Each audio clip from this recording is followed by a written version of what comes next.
Hey, Lord of the Rings fans, we are back. We are back once again. We made it to episode 7. We didn't get canceled yet. They didn't shut us down. We are doing remarkable. We're doing fantabulous. I don't know if that's a word, but it's going to be a word today. What's up, guys? We got KaliCosplay in the building, as always, facilitating this wonderful podcast of ours, Voices of Arda, episode 7. What's up, Kali? Hey, everybody. It's been a couple weeks since we recorded, so we are very happy to be back, and we have some very exciting episodes coming up for you very soon. Yeah, And I'm very today excited. we have a very special guest. She goes by Barefoot Tea Lady on TikTok and social media, Whoop, but her whoop. name is Jen. Jen, would you like to introduce yourself? Let us know your socials, the projects that you're working on, all the stuff that you're passionate about.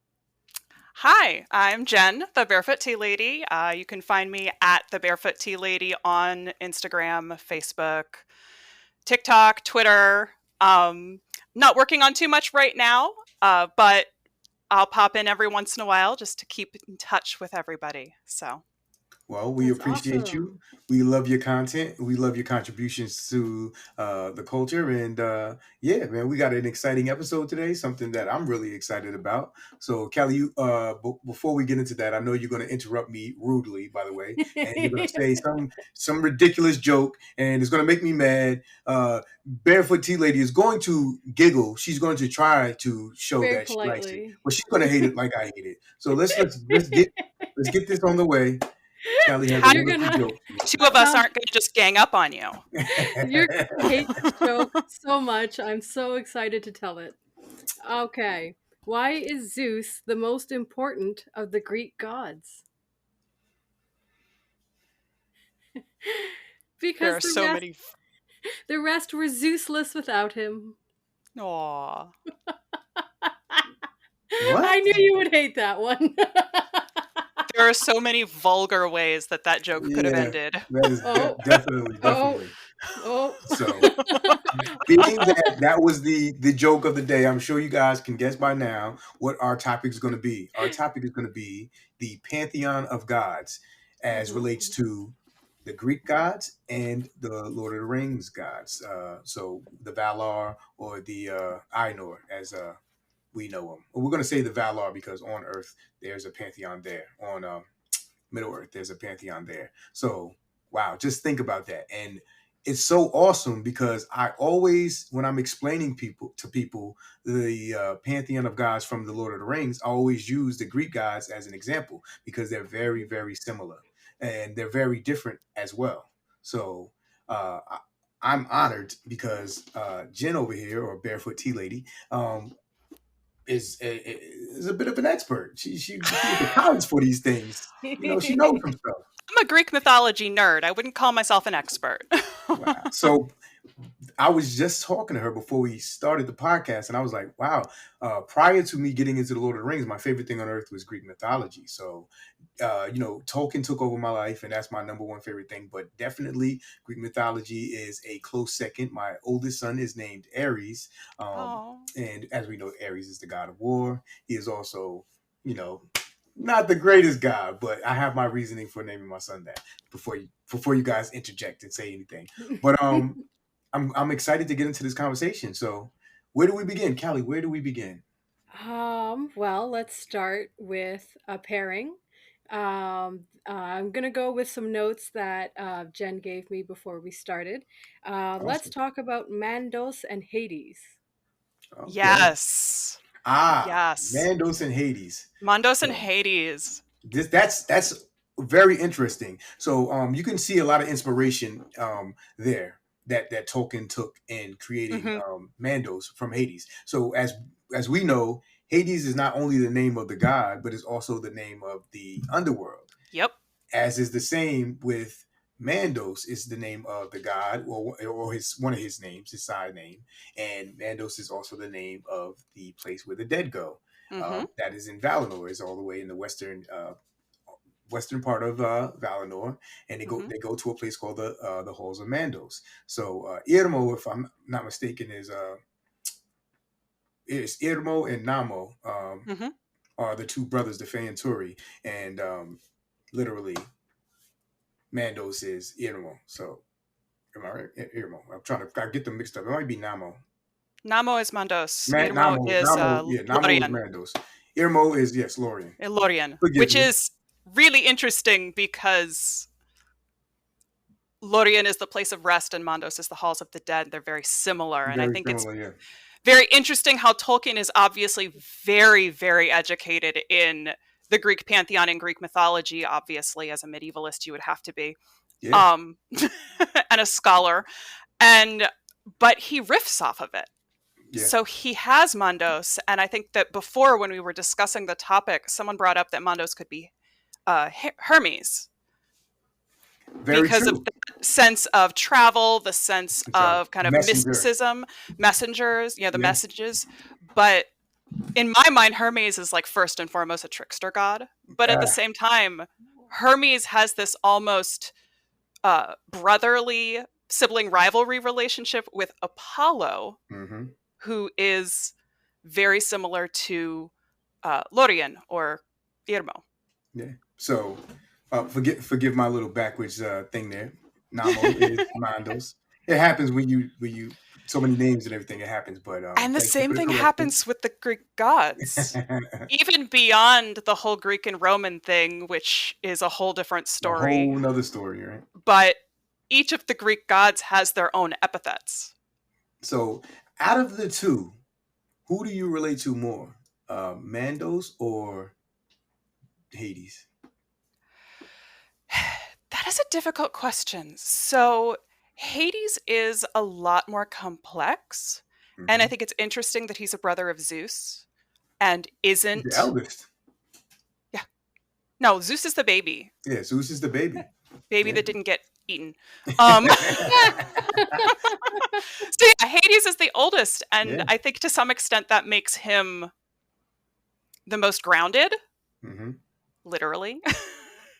So it kind of makes sense that he would be this stable ruler of terra firma, like the earth. So in a lot of sense, they did divide up the realms as like the earth, the sea, and the sky. Yes. So I think that Hades is a very grounding concept in Greek mythology. I think that there is a lot of misunderstanding of Hades' role in Greek mythology, and there's just, because there is so much evolution of Greek religion, Hellenic religion over the centuries, millennia, that it kind of flourished. I think a lot of people have a very negative view of Hades because of certain myths involving him. But I know what one in particular we'll get into later. Yeah. But I always thought about it like this. I always thought that I actually pity Hades a little bit and don't hate him, where I understand his role and I understand even his attitude and stuff toward things. Whereas Mandos is a jackass. I don't like Mandos. He's very rude. Mandos is a rude, and they're both very stubborn. They're both very stubborn, but that's why you see him as Hermes. So, because Hermes is a little shit. Yeah, well, sorry, I'll say. No, we can curse on here. So, what you want to say? This is our podcast. One thing one of the stories I want to bring up on both sides, very interesting. So there's a story in the Lord of the Rings where literally Mandos never changes his mind. Let's just get that clear. He's a jerk.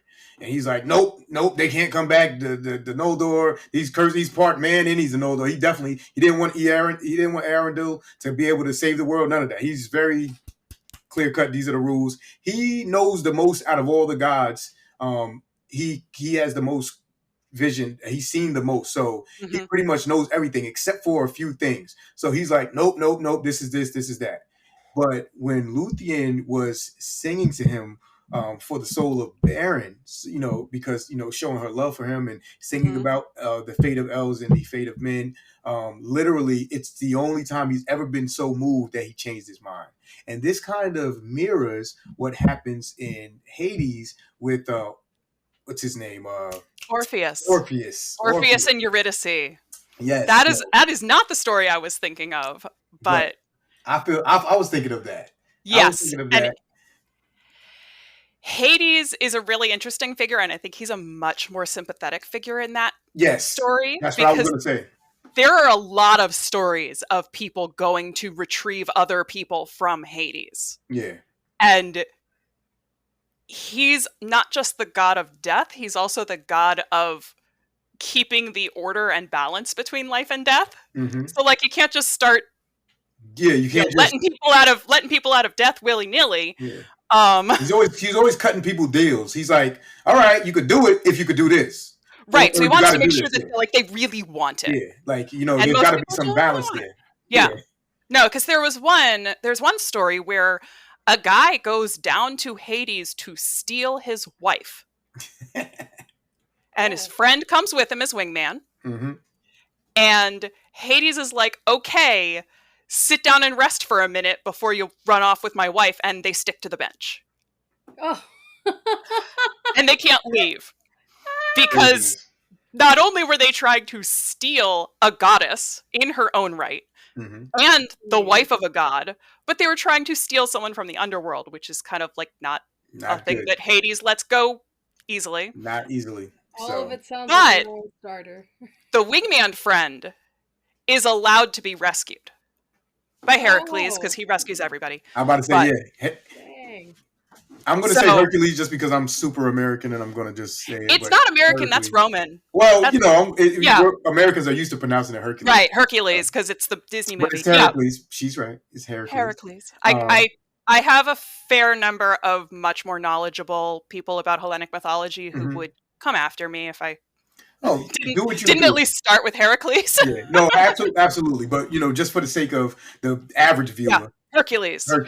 That's what we're talking about. Literally, my favorite creature within Greek mythology is Cerberus. So it's funny that it's funny that you bring up Heracles or Hercules. He retrieved Cerberus from the underworld. One of the deals. Mm-hmm. If you could subdue him, hey, if you could subdue him, you could take him. And Hades didn't believe this was possible, so he was like, "There's no way. There's no way." Cerberus is a three-headed dog that guards the gates. I'm sorry? Is Cerberus kind of like Kalkadoth, or is there no like... That is actually very similar. So, and a very similar name, because Cerberus would have been Kerberos. Karkaroth is the wolf that guards the gate of Angband, and Cerberus is the dog that guards the gates of Hades. Mm-hmm. So you can see... There's just threads of this.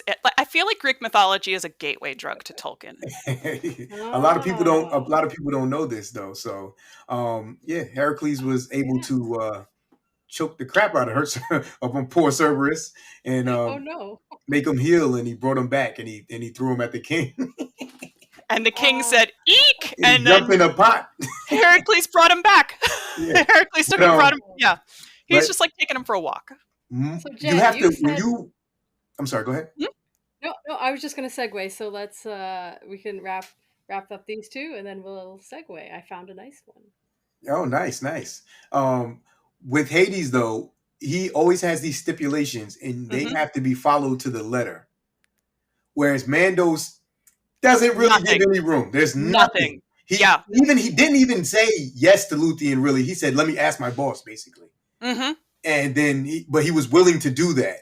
But he does not budge with anything else. So I actually like Hades more than I like Mandos. Yeah. And I think that goes along with Hades being the keeper of order. Order, exactly. Which is maybe a little bit less of Mandos's role in the Valar. He announces the order, and he's like, "You guys should do that," but ultimately it's not his decision. You know what I'm saying? It's my man Manway's decision. So yes, Kali.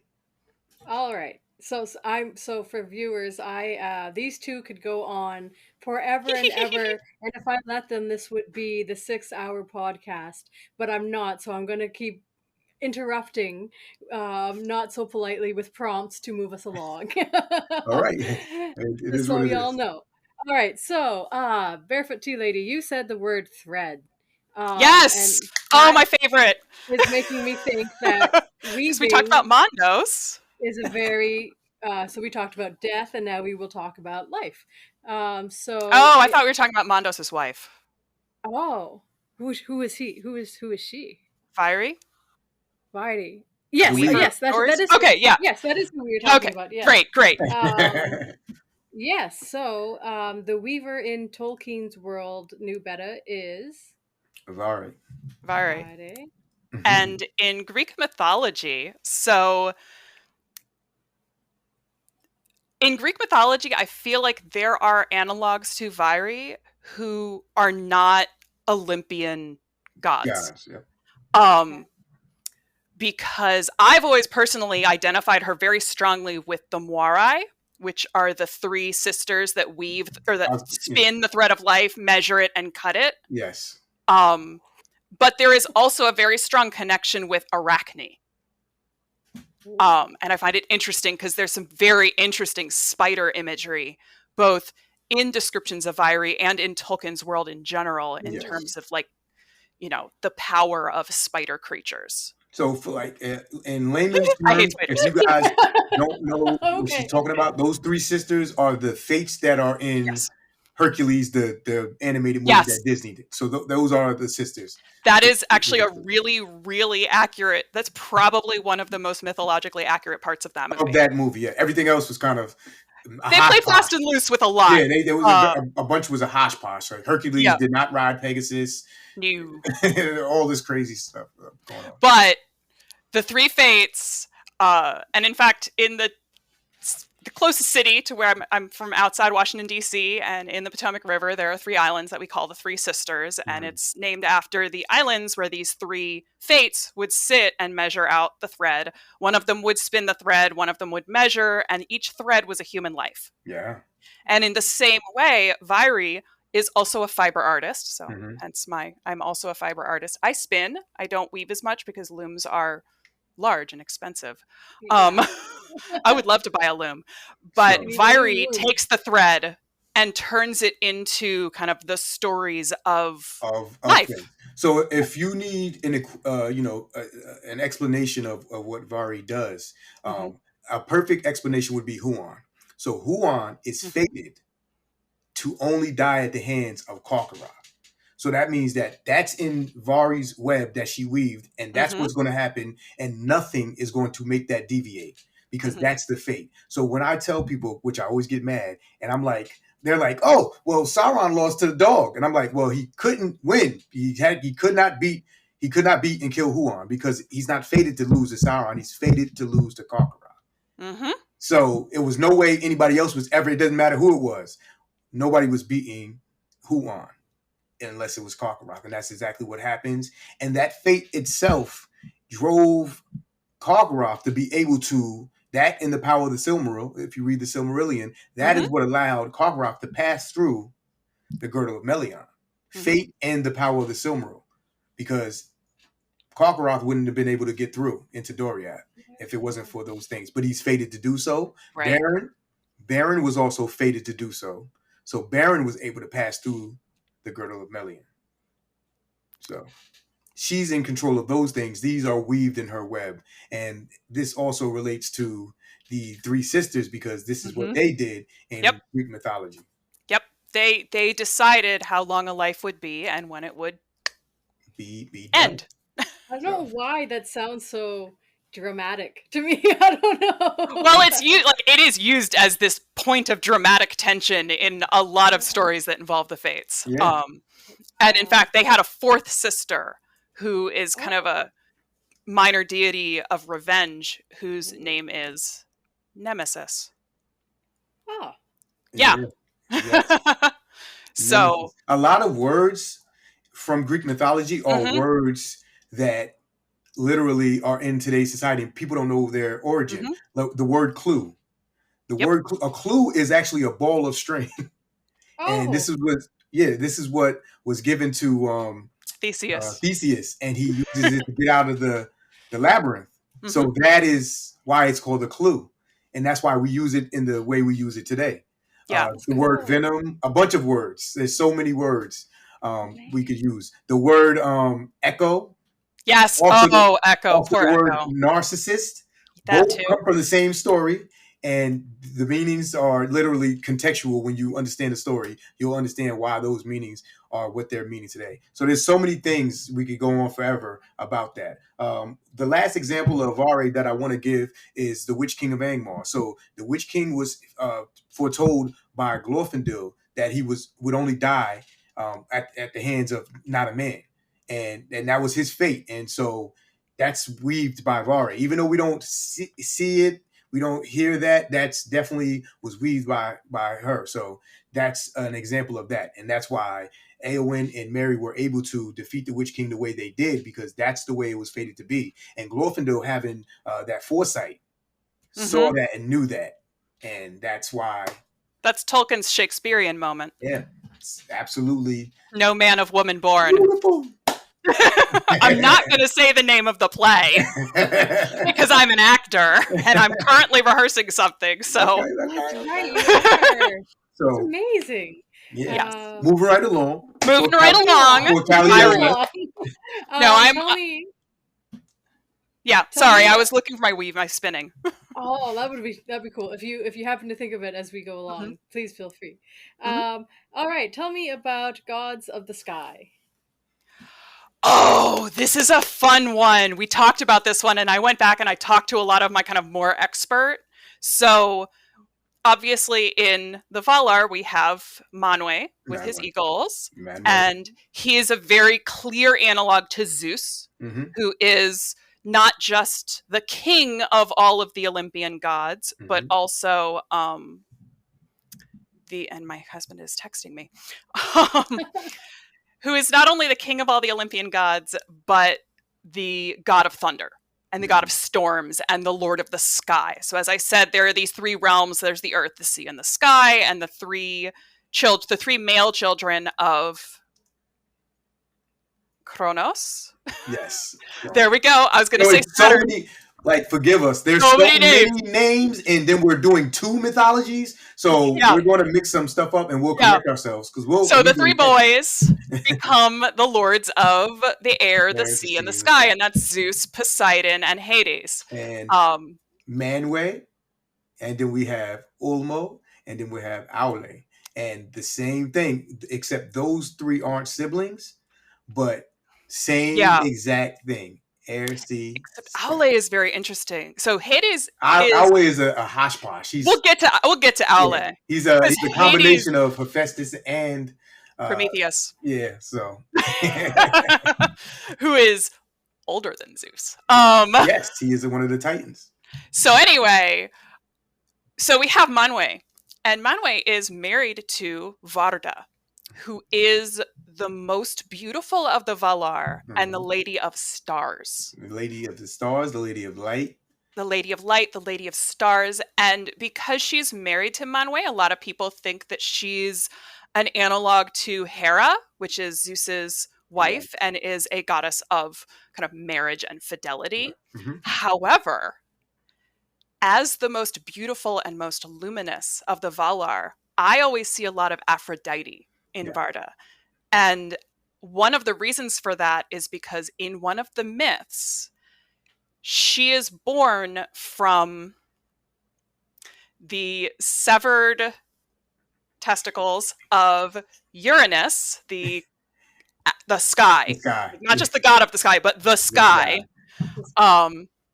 So when Kronos overthrows his father Uranus, castrates him. A lot of overthrowing. The Greeks. There's a lot of overthrowing. There's a lot of chopping off of things. The testicles fall in the sea froths, and then Aphrodite springs out of the sea. Yeah, so she is often, there is an aspect of her that is called Aphrodite Urania, which is Aphrodite of the sky. And interestingly enough, this is almost like a fanfic on Tolkien's part where he matches Aphrodite and Zeus. But there is another Greek myth that is considerably saucier. That when Zeus first sees Aphrodite on the Isle of Cyprus, he is so impassioned with her beauty that he prematurely Zeus is all over the place. And That is how life started on the Isle of Cyprus. I am loving your word choice here. The diction is incredible. This is amazing. So, where we can see on the surface level a lot of similarities between obviously Zeus and Manwë, there are loads and loads of differences and vast, drastic differences. Zeus is a fiend and a pedophile and a misogynist and he is all the good things he is. He's just as bad on the other end as well. He is constantly cheating on his various wives. He's has a bunch of illegitimate children. Where Manwë is literally omnipotent. He is literally all good. He doesn't even know what evil is. He can't even feel. He can't even fathom evil. He can't even figure it out. He was appointed to be the vice regent of Arda by Iluvatar himself. So Iluvatar himself said, "You are the king of Arda," and even though Melkor is stronger than Manwë, Melkor is more powerful and has a share in all of his things. They are brothers. Manwë is the one who is literally the most revered. Well, Varda is the most revered by the elves, but Manwë overall is the king of everything. And he literally knows no evil. He can't even figure it out. He just wants good for the world. And he doesn't do any of those things. He doesn't have any illegitimate children. None of that stuff. He doesn't do anything bad. He even forgives. Whereas Zeus is not very forgiving. Zeus is mean, man. He's respected so much because of his power. And he doesn't take no shit in his lightning. But he's actually an asshole. Zeus is very much an asshole. But we all love him because we know Zeus. Right. And there's a lot of different layers to the Greek pantheon, and a lot of it has been passed down through the millennia, and they've become more and more humanized as they've come into the modern age. But no, I mean, Zeus is no angel. He's no angel. And Manwë is. No angel. But Zeus kind of wants to rule with an iron fist, whereas Manwë is very much, hey, you guys do what you do. I'm here to just make sure things are checked and balanced for the most part, but I'm not going to interfere. Which it works sometimes, but most of the time it actually doesn't work. Whereas Zeus's technique actually works a little better than Manwë's technique. So I honestly think Zeus is a better ruler than Manwë, because all the shit that happens, Manwë could stop if he really tried, but he's like, nah, let it happen. Zeus is very much a king of the time that he was conceived of. Yeah. Like he is definitely personified as a king, and rulers were very much involved in their kingdoms. And there's all the kind of snide stories that people say about the kings being the fathers of their people that I think is rolled into the Zeus mythos. So. But Manwë is a little bit closer to kind of a halfway point between a figure like Zeus and a figure like the Christian one god. Yeah. He's there. They tried to make him the exact opposite of Melkor, just like in the Bible. So there's versions of the Bible where there was no devil, and then what problem does that cause? It causes, well, God did all the bad stuff too, and so that evolved into how it evolved, or whatever you want to believe. That's this is just from no, and you have to have you have the light and the darkness, and Mondo is very much the light, and Melkor is the dark, the diva who wouldn't blend in the chorus. So before Kali cuts us off, let's talk real quick about my favorite of all the gods. My absolute favorite of the Greek pantheon of gods is Poseidon, Lord Poseidon. Yeah, he wears a crown and a trident. He doesn't take no shit from nobody. And he also is kind of a jerk, but he's my jerk. I like Poseidon. I mean, all the men in Greek mythology are jerks to some extent, because the Greek perception of masculinity is very foreign. I don't think Hephaestus is a jerk. I'm going to disagree with you there. Yes, but Hephaestus was also considered less than a man by Greek standards because he was disabled. This is true. Look at her. And that kind of gets really deep into Greek culture. And we'll get into that. But so Poseidon. Oh, Who the would he horses. be? Who would he be equal to in the Lord of the Rings Oh, pantheon? Ulmo, the Ulmo. sea, the Lord of the Ulmo. Seas. Yes. And I find it really interesting that Ulmo has no spouse. Mm. He's one of the few that has no He wants to be consort. alone. Yeah. He wants to be And alone. He's like the ancient mariner. does He's the Poseidon lighthouse have a master. partner? These two Poseidon has are. a partner. Oh, he does. Okay. He does, but it's very much a political alliance. He marries the daughter of One the of Titan the who Titan ruled of the the rule the seas. sea. Yeah, so Oh. he marries him. It's very much a political marriage, and in the mythology they're seen as, a power couple. If you But want to there's know more about that, I want you guys to read the book Circe. Oh, okay. She's actually the daughter of the Titan Oh that we're yeah, talking about. yeah. Hmm. So if you know anything about the Odyssey, The Odyssey, she turns men into pigs. yes. And then Cool. this is Oh. basically her tale, continue. This is actually a very good book. It's awesome. I really enjoyed it. You'll get to learn all about those relationships and how she came to be how she was, and Mhm. her relationship with the sea, which is very interesting. Because when Yeah. you read the Odyssey, you don't know that. You just think she's a witch on the island and blah blah blah. But this explains how she got there, who she's related to, her relationship with her family very much influenced how she Yeah. became who she was. So I think that And was awesome. there were cults who honored Circe Yeah. in ancient Greece. And this is Circe from Greek mythology, The Odyssey. not from the Game of Thrones, guys. Different Circe. Yeah. In Goodness. Greek, the pronunciation would be Kirke. Kirke. Kirke. Oh, yeah. Kirke. Okay, I'm learning something new. Because it was a kappa, not a sigma. But what in America we do what we want, and we Yeah, just Circe. It's We do. oh, really I could go into the linguistics of that, but I won't. So Could be I another find Poseidon and Ulmo very similar in looks, very similar in powers, Mhm. not similar in moods whatsoever. Ose is more similar to Poseidon than Okay. Ulmo is. Mhm. Poseidon is very wrathful in his rage, just like Ose. So I think Yeah. he's like, I don't want to make my sea god terrible and wrathful. I'm going to give this to his follower Ose. So I the also Maiar is very wonder.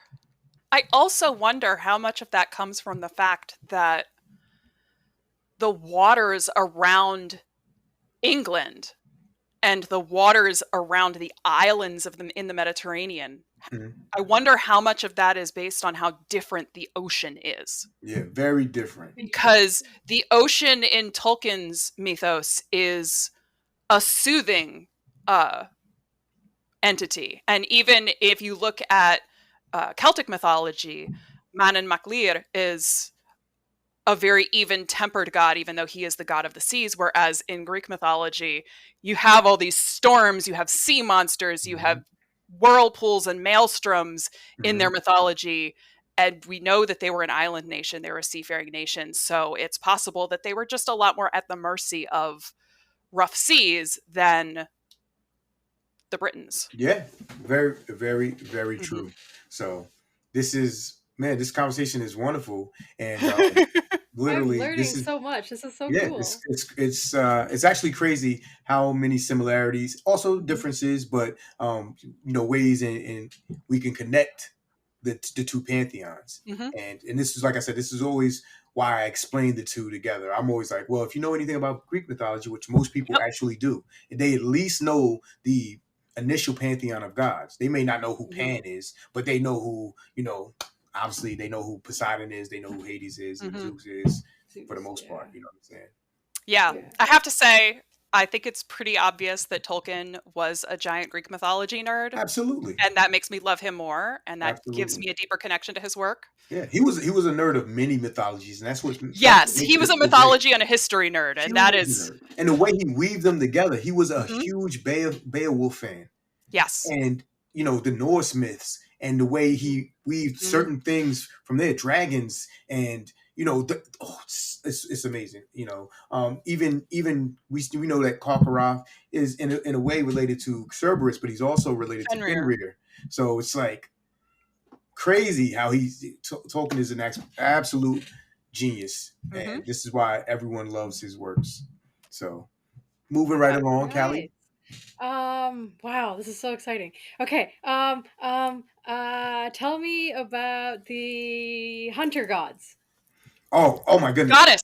The I hunter love goddess. Hunter this. goddess. Oh, The huntress is a goddess. yes. The Ooh. deity of the hunt is a goddess. Yes. And her name Okay. is Artemis. Artemis, the sister of Apollo. Apollo. Yes. So her brother is the band kid and she's the jock. Yes. But check this out. I already want to say this because a lot of people will not get this to the way this connects. So please tell me you've thought of this. So in Greek mythology, Artemis is the goddess of the hunt. Also, she's associated with the moon. Mm-hmm. So in Tolkien's mythology, we have Orome, who is the god of the hunt. And Tilion is one of his followers, and Tilion is the moon. The moon. The literal moon. Literally, the driver of the moon. So I just find that so fascinating and dope, and I love the connection there. Who's the other one? I forget the name of the other Aryan. one. Aryan. Is Aryan one of Lorien's? Aryan is from Lorien, yes. Because that's the one that we said was the most like Apollo, and Apollo is also associated with the sun. Apollo is the sun. Artemis is the moon. Yeah, absolutely. Yeah. So do you see that we know? I love that. We know what we're talking about here. Holy. So yeah. yeah. And there are a lot of Valar that are associated with the wilds and with the outdoors, but not necessarily with hunting. Yeah. Specifically, they just Orome is the hunter, and Orome hunts the beasts and monsters of Melkor, and he loves Middle Earth. It is said that him and Yavanna love Middle Earth the most. They're always there. Whereas the rest of the Valar are very much absentee from Middle Earth. They don't really come over. That's not their thing. And I think that's really similar to Greek mythology because Yavanna, who is this goddess of growing plants. Growing nature and plants and fruits. They talk about her as the bringer of fruits, which suggests she is a food giver. Goddess of harvest. Yeah. Goddess of harvest. So I think she has a strong connection to Demeter. Demeter and Artemis are the most earthly of the Greek pantheon. There are many, many stories of the two of them in the forests, in the fields, being on Earth and affecting the Earth, and not just like dipping their toes in where they feel like explain the seasons from both in both stories. So we know going back to literally our first god that we talked about. So we talked about Hades originally, and we talked about Hades' wife. So Persephone is Hades' wife, and she is the daughter of Demeter. She is a fascinating figure because Persephone is actually one of the oldest gods in the Greek pantheon. She's the Kore, which is the virgin, the maiden. Yes. Her name just means maiden. And she is perpetually the maiden. She is ever young, you might say. And one of the gods in Tolkien's universe is called the ever young. So Vanna, that's the sister of Yavanna.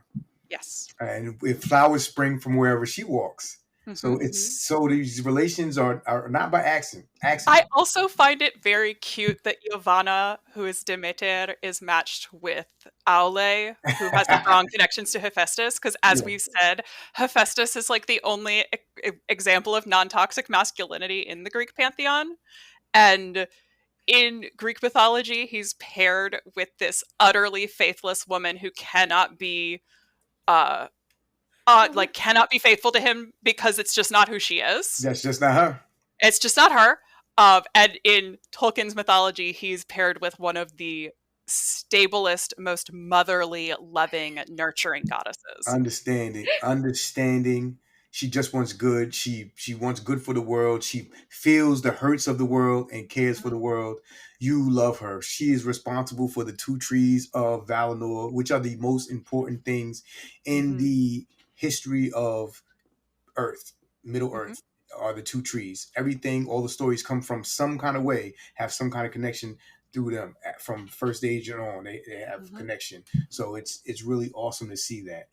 Persephone is an interesting story when she is taken by Hades, who, like I said, I like Hades, but this time he kind of screwed up and took Persephone, and her mother did not like that, and they ended up working out a deal.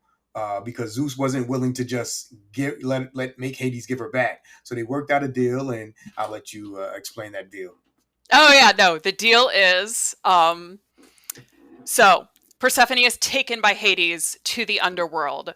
Demeter flips out and casts the world into the first winter. Yes. Zeus is like, we can't do this, everyone's gonna die, and then who will worship us?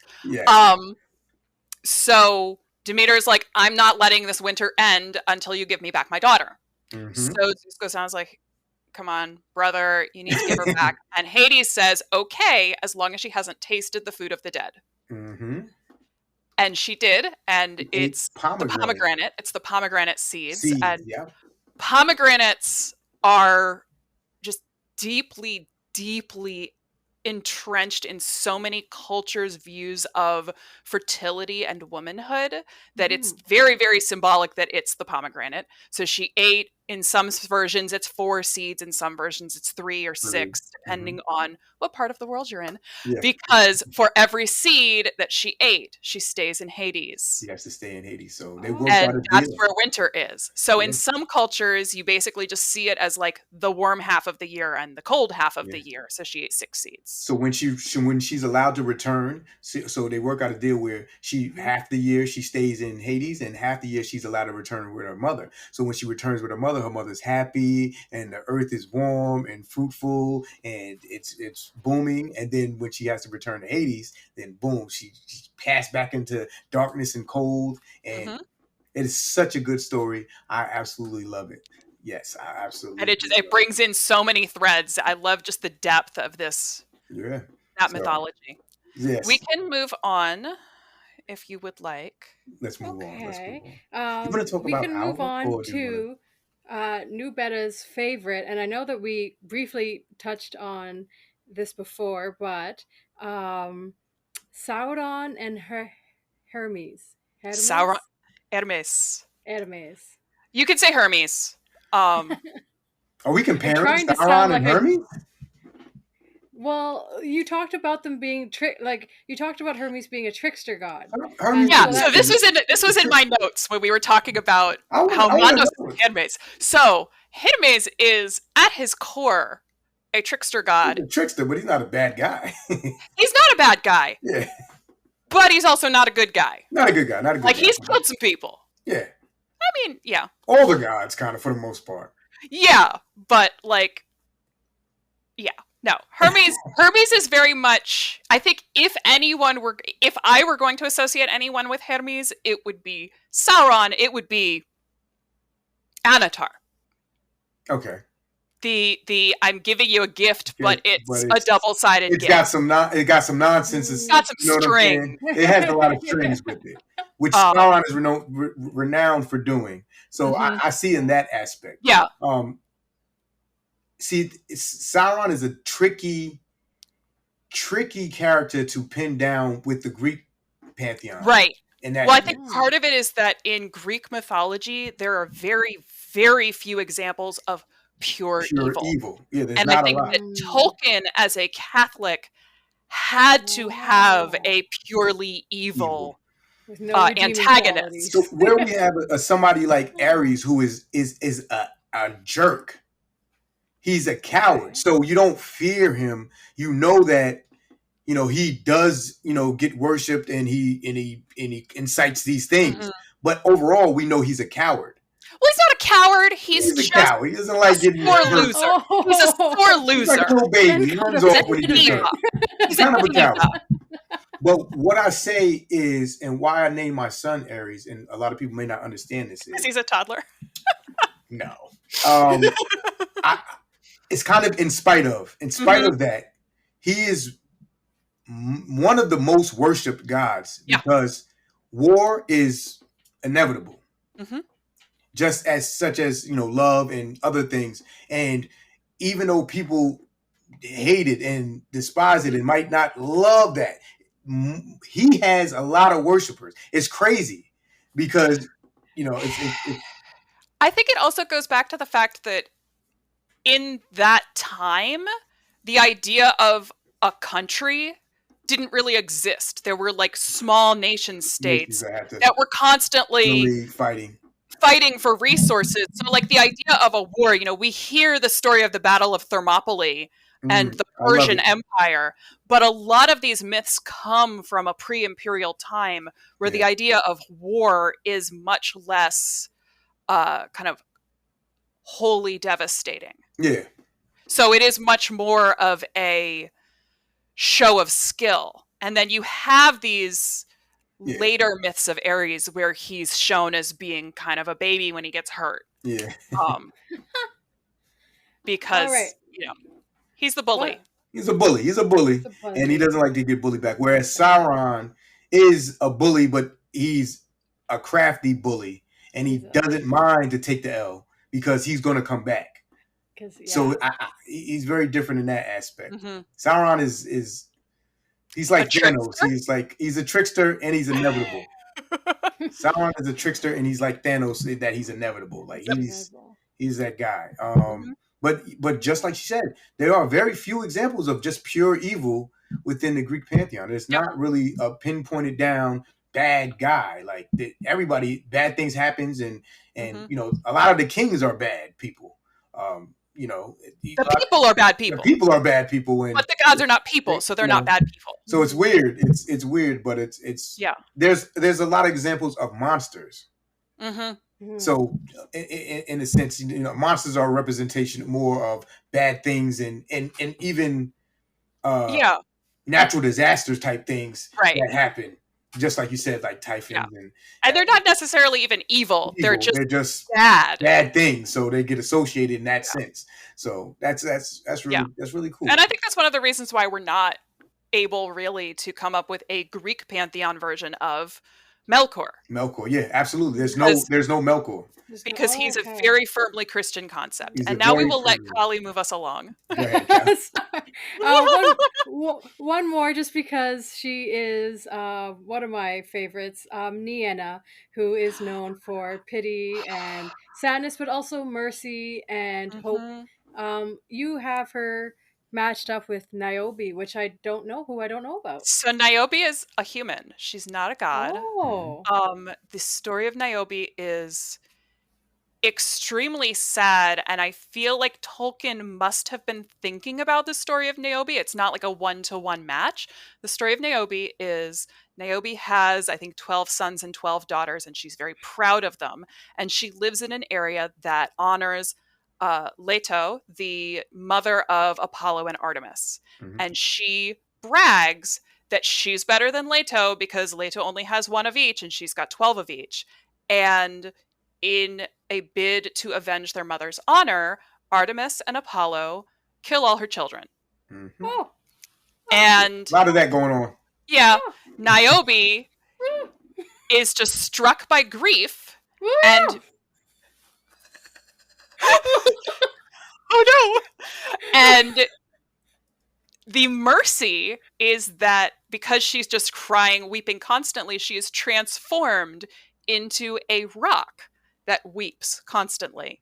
And she is actually the namesake of the element niobium, because niobium kind of interacts with water in such a way that it like is wet a lot of the time. Yeah. But I feel like Nienna is this, I don't want to say evolution because it's such a fraught word, but it's this development of the idea of Niobe as someone who understands and accepts grief. Like she and understands. That if you took Niobe and you let her kind of raise to the level of a god or a demigod, she would be the one who understands and feels grief in such a way that she can help others transcend it. And this is why Gandalf is able to help humans and elves and everybody else so much. He's a student of Nienna, and Nienna is so good at understanding grief that she even grieves for Melkor's Mhm. capture, and she even grieves for that. She's like, man, she grieves for the marring of the world. She's like, why is he like this? Why did we have to capture him? Everything, and this is displayed, and this is why Gandalf kind of knows his role. He's understanding of the hurts of the world. He's understanding of, so we see an example of this when Gandalf is literally, and I'm using Gandalf as a gateway from Nienna,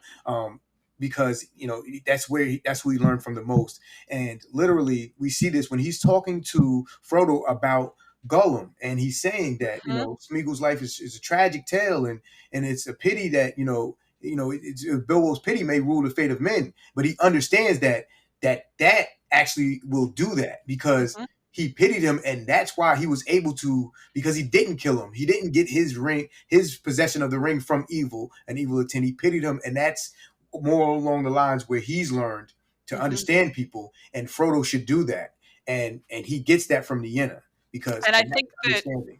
So one of the defining characteristics of Nienna is that in a world where there is a lot of black and white, we talk about good and evil, Nienna wears gray. She is the Gray Lady. And it is in her honor that Gandalf becomes Gandalf the Grey. And I find it very interesting that a lot of his kind of battle nature comes out after he's brought back as the White. Because now he has to pick a side. He has to pick a side. He has to pick a side. This is exactly what people say to me all the time that, how much more powerful is Gandalf the White and why? And I'm like, he's more powerful. It's like he's more just accepting of his responsibility because now that he's decided, hey, I have to bear this burden. Saruman is out of the picture because his understanding. He's like, you know what? Saruman is probably stronger than me. He's probably wiser than me. Let me. He always understood that. This is why he got the Ring of Fire from Círdan. Círdan recognized in Galadriel. They all recognized this, and this is why they sent him in the first place because he was like, hey, I don't think I can beat Sauron. I can't do it. He's way too strong. But he recognized in himself somebody like Saruman. Literally was like, let me go. I can beat him. I can do this. He's very boastful. He's prideful. This is how he fell. And they so his understanding, all this comes from Nienna. Him being able to pity and recognize. And this is why he doesn't stay in one place. Right. He never takes up residence in one place because he doesn't want to be held down by anyone. He wants to be able to help everyone. And I think that it is important that all of his teaching of Frodo is when he is the Grey. And it is that teaching that allows the ring to ultimately be destroyed. That's why we like Gandalf the Grey better than we like Gandalf the White. A lot of people I wouldn't say we like it better. I like it better. First. Yeah, I definitely have a strong affinity for the person who is, the eccentric uncle type. I'm speaking for you. I like Gandalf. Yeah, but this is our podcast now. You like us and our opinions. I'm taking it. Join us. Awesome, man. So this has been an awesome conversation, and we could go on and on about. They really could. We didn't get into Hephaestus and Aule, but Hephaestus, real quick. Hephaestus and Aule. Hephaestus is the smith god. Aule is the smith god. Aule is also really quick though. Go. Prometheus. Yeah. Prometheus is the Titan who creates the men. Yes. He molds them out of the earth. He molds them out of earth. And he is punished for giving them fire by Zeus's eagle. Yes. And that is where Zeus's eagle comes in. And he picks away his intestines. Liver. His liver. I'm sorry. His livers regenerate. Livers actually regenerate. Every day it happens to him. So the Titans lost to the new gods, if you want to say the gods. The Olympians. You would say the Olympians. And many of them were punished. So Atlas, as an example, was punished to hold up the world. And Prometheus was punished in this way for the liver thing. Stealing. And some of them got honor. Like some of them retained their honors. To some extent, the Titans represent. Oceanus never gets punished, does he? Oceanus never gets punished. Hecate Hecate is a Titan, Mm-hmm. or offspring of a Titan. But there are Titans. Thetis, I think, is a Titan. The mother of Achilles. Yeah, And who is my basically, favorite in the whole Greek he legendarium. has a really cool backstory. But Yes, I do. anyway, the Titans kind of just represented an older version of religion that was there before the Olympian pantheon came up. So I think to some extent that's why you have these stories of conflict and domination to kind of describe religions changing over time. I love that has helped Zeus. I love that she helped free him when they tried to jump my guy.